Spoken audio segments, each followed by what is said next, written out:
Hello there, Capricorn sign. Welcome to your monthly reading. So this reading is for the month of October for Capricorn Sun, Moon, Rising, Venus. Capricorn, hindi lahat ng Capricorn maka-resonate sa reading na to. So takes what resonate and leave the rest. Cross watchers, pwedeng kayo to at hindi sila Capricorn. So put yourself in a situation kung saan kayo naka-resonate. Capricorn, if hindi kayo naka-resonate sa reading na to, please do check your other placements.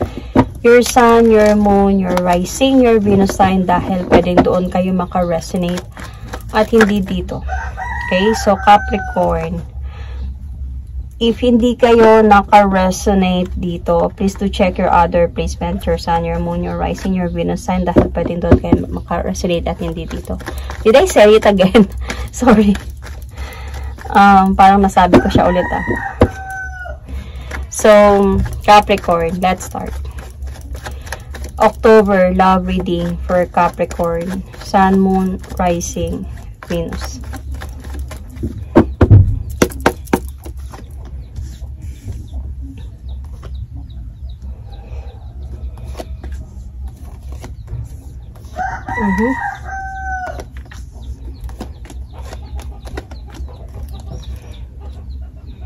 Okay.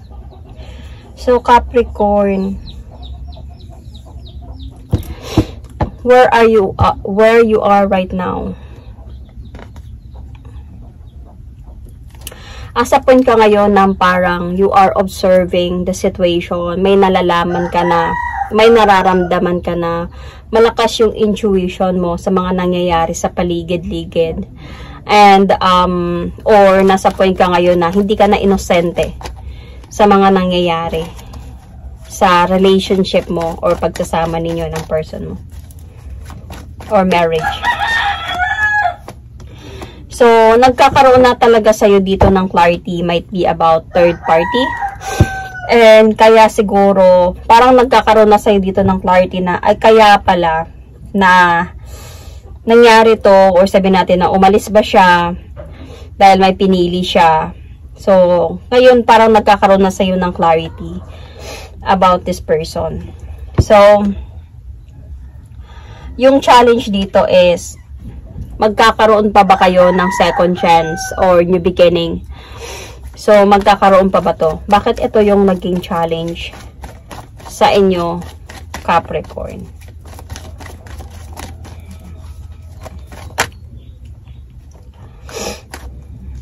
Ang dami. I will not pick this, sorry. Ang dami pala nakatumpok.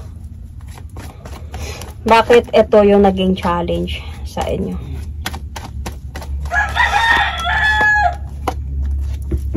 Kasi hindi kayo nag-uusap ngayon. Might be this person gave you silent treatment.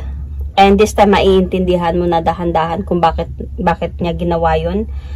And also, nagkaroon din kayo ng fight ng person na to before siguro siya nag-silent treatment sa'yo.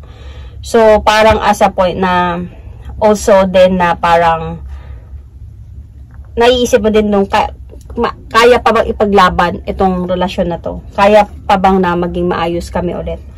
And, kailangan ko pa ba na ipaglaban yung sarili ko para magkaroon kami ng new beginning? So, paano kami magkakaroon ng new beginning ng person na to? So, what you need to focus on is sa silence ninyong dalawa. Focus on what you feel. Focus on kung nagsisi ba siya sa ginawa niya sa'yo. Kung meron bang regrets sa ginawa niya sa'yo. Kung ano yung nararamdaman mo nung wala siya. Or nung hindi ka na niya kinakausap ka. So, you need to focus on that.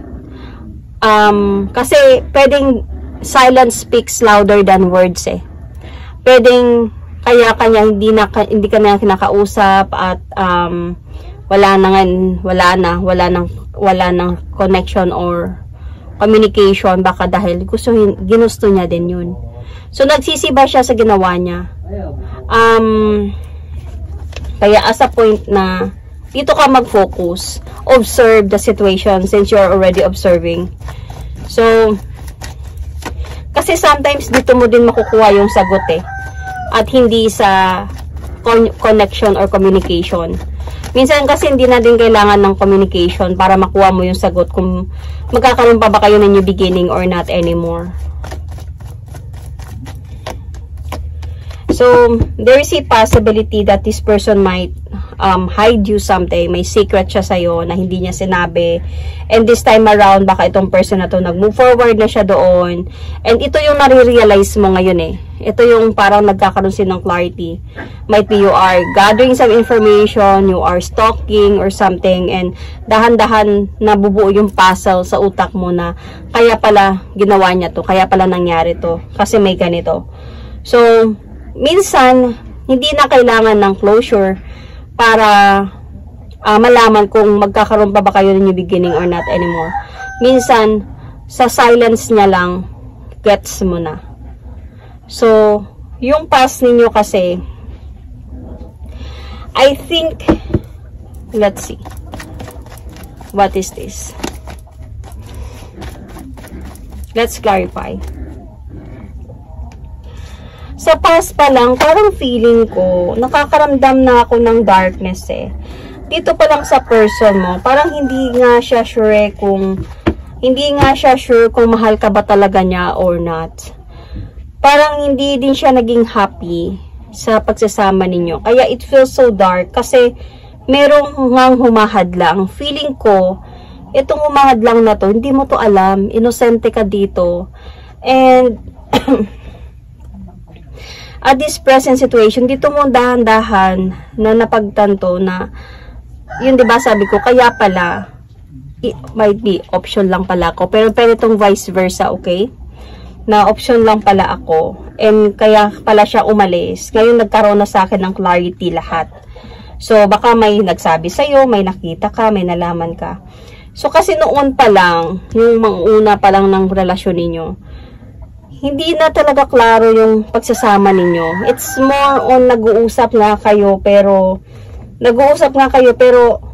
hindi mo ramdam yung totoong connection. So, kaya marami kang question mark dito eh sa relasyon na to. Kasi meron na palang humahadlang noon pa. And hindi niya even nakikita yung magkakaroon kayo ng successful and fulfilled na relationship.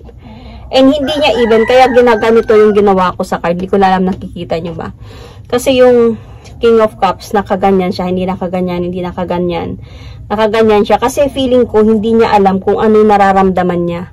Mahal ka ba niya or hindi? Kasi meron din siyang iba. So, sorry about that.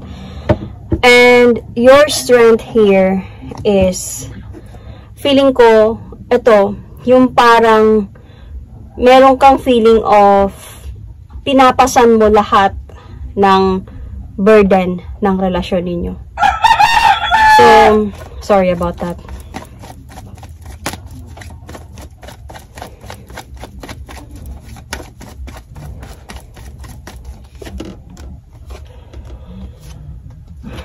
Asa point ka ng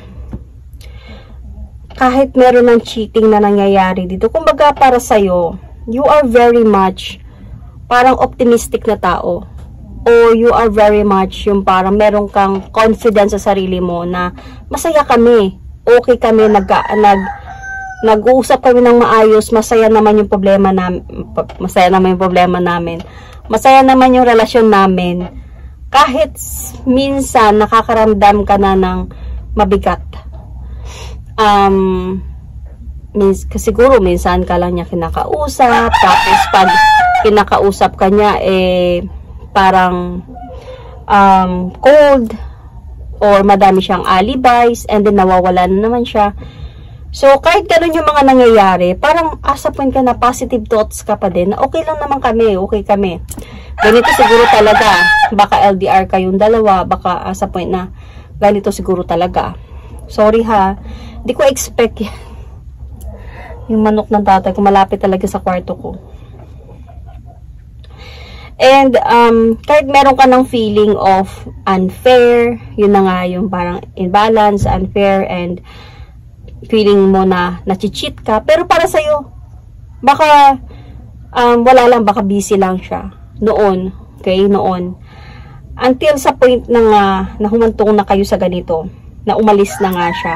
Sa konting away ninyo, hindi siya nagparamdam sa'yo. And then, doon ka nag-research or nag-stalk. And then, doon ka dahan-dahan mo napagtanto. So, ito yung parang strength mo. Yung, you are very much patient and you are very much confident sa sarili mo and optimistic ka din na tao to move forward. So, the near future here, meron mangyayari talaga dito na decision mangyayari in the near future. Let's see. Capricorn.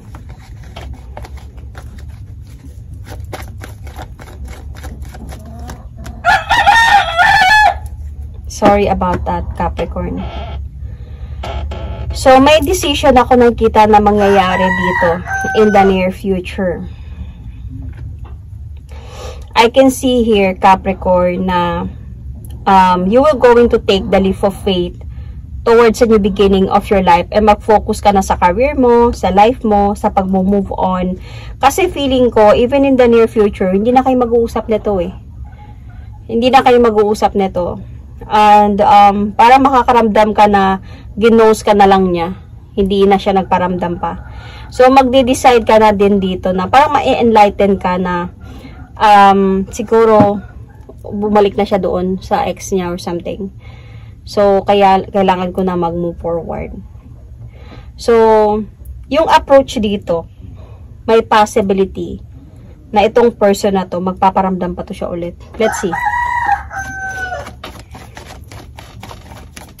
Might be the month of October or might be during the month of October nagkakaroon ka na ng realization na magkakaroon ka ng realization dito na kailangan ko na mag-move forward, tanggapin ko na to, ganito siguro talaga. Tapos biglang nagparamdam siya sa'yo. So feeling ko kung sakali man na magparamdam to siya sa'yo in the near future, hindi mo na din to siya tatanggapin. Pero magkakaroon kayo dito ng confrontations, judgment, confrontation. Matutuldo ka na din to eh. Kumbaga, matutuldo ka na to. Kasi, pagod ka na eh. Pagod ka na sa kakaantay sa kanya. Pagod ka na sa kakaisip, ano bang nangyari. Sobrang naging pasensyoso sa pwedeng mangyari. Baka busy lang, baka ganyan lang, baka may inayos lang. Tapos, hanggang sa wala na, nakakaramdam ka na parang na-abandon ka na. So, baka babalik pa to siya makapag-ayos sa'yo. And, feeling ko, pagbabalik siya dito, hindi mo na siya tatanggapin pa. I'm hoping na hindi mo na siya tatanggapin pa. Kasi, what you need to know, this person will going to parang offer parang a new beginning again, of offer ng pagbabalikan ulit.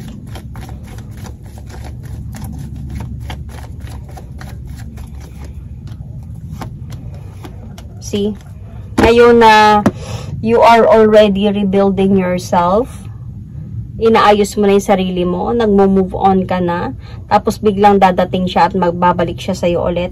Feeling ko during that time din na mangyayari yan baka sa October or more, the near future, in the future, meron na ding bago na nagpaparamdam sa'yo or meron din bago. So, there is a possibility through that new person and this person, mako-confuse ka sa nararamdaman mo.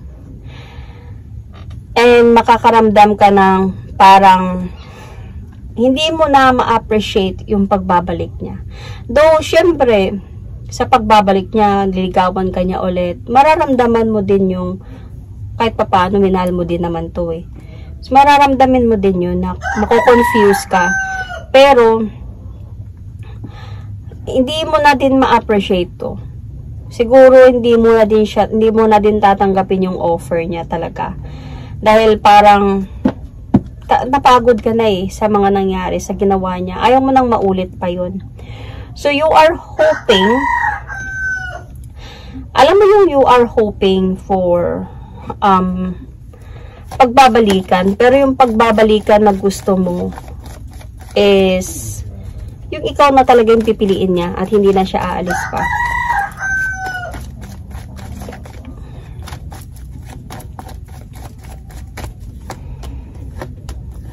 Pero iniisip mo kasi, yung fear mo kasi dito, kung babalikan ko kasi siya.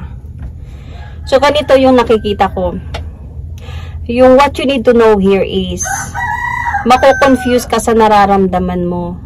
And, mako-confuse ka kung tatanggapin mo ba siya ulit or hindi na. Kasi may part of you na hindi na, may part of you din is mahal mo pa siya. So, mako-confuse ka kung okay ba yung bago o babalik ba ako sa kanya. Because your hope here is still yung pagbabalikan ninyong dalawa. But your fear is baka lokohin ka niya ulit. Or baka niloloko ka pa din niya nang bumabalik siya sa'yo. Baka nag-effort siya tapos behind that effort, meron pa rin cheating na nangyayari. So baka magbibigay na naman to sa akin ng sakit sa ulo sa pagbabalik niya. But then, also, nasa point ka din na you are still observing or gaining your parang as a point ka na gusto ko lang mag-move on, pero sa pagbalik niya parang gusto ko siyang tanggapin ulit. So hopes and fears, ayun. But in the near future or the potential future, this October ba or more,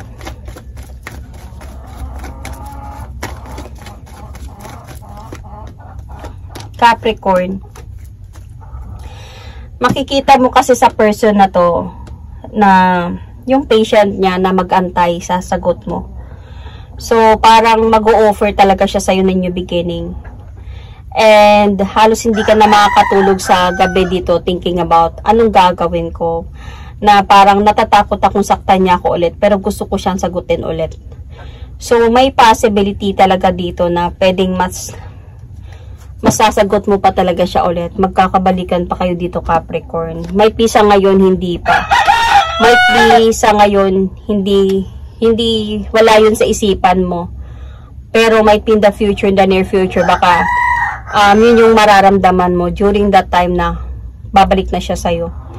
Pero what happened ba about, gusto ko malaman kung ano bang mangyari or ano bang nangyari yung sa kanila. Ang ingay talaga. Basta, kaya hindi ako nag-reading talaga ng ganitong oras. Kasi maingay.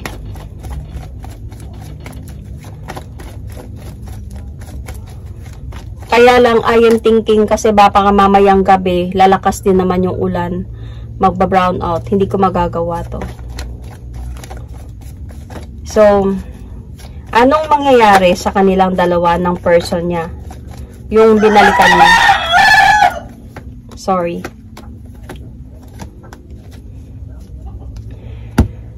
Well, sila pa din. Parang asa point lang talaga na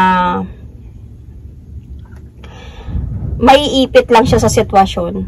Siguro magtatalo to silang dalawa. Magkakaroon sa kanilang dalawa ng parang di pagkakaunawaan. And kaya to siya babalik sa'yo. Pero, re-remain niya to na secret sa'yo. So, hindi ko lang alam, itong sa clarity, dito sa part na to, itong sa where you are right now, is, hindi naman siya totally talaga na clear sa'yo about this na alam niya. Feeling ko you are observing, you are stalking, you are asking things sa mga tao kakilala niya, and dito mo na pagtagpi-tagpi yung puzzle. Nagkakaroon sa'yo ng clarity kung bakit. Pero hindi niya alam na may nalalaman ka. Kaya siguro confident lang din siya na bumalik sa'yo, makipagbalikan sa'yo. Dahil sa wala ka namang alam about this. Kasi i-remain niya to na secret sa'yo So, babalik siya sa'yo, still the same na wala kang alam about sa mga ginawa niya. Na may binalikan siya or anything. Mag-away silang dalawa, babalik na naman siya sa'yo. So, kumbaga, walang clarity. Siguro kung magtatanong ka sa kanya dito, kung sakaling makipagbalikan siya sa'yo, at mag-uusap kayo, magtatanong ka sa kanya, syempre i-deny niya to. Kasi, As a point ka na hindi mo alam eh. So, more on, ang gagawin mo dito is, you really need to observe more. Huwag mo muna talaga siyang sagutin ng agad-agad, kundi mo malalaman yung katotohanan sa mga nakikita, naririnig mo, at mga nalalaman mo nung time na nawala siya. Yung umiwas siya or umalis siya. And always follow your intuitions. Kung meron kang intuition na sasaktan ako nito ulit, and this intuition is bringing you towards the right path na mag-move forward, then go for it. Follow your intuition. Don't follow yung nararamdaman mo. Kasi, there is a possibility kasi na itong person na to, pwede kanyang saktan eh. So, pwede kanyang saktan ulit kasi ginawa niya na din kasi yun ulit. So, asa sa'yo yan if you were going to resist the offer or to accept the offer again. So, I'm going to pull an oracle card for a message for you.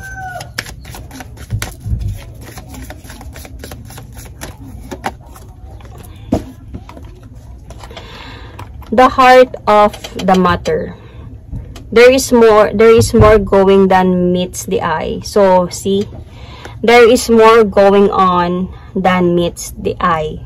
So, hindi mo alam na marami pang nangyayari kaysa sa kung ano yung nakikita mo. So, the hearts that matter. Your intuitions is that matters. So, I can see signs here, Capricorn. I can see Scorpio, Capricorn, or this might be you, Leo, Cancer, Scorpio, Pisces, Taurus sign is here, Virgo, Aries, Sagittarius, Leo, Pisces, Aquarius, Justice, Libra card, Libra, Gemini, Taurus, Libra, and Pisces, yeah, Cancer, Sagittarius, Sun, Moon, Rising, Venus. That is my reading for you, Capricorn, for the month of October. Thank you and God bless.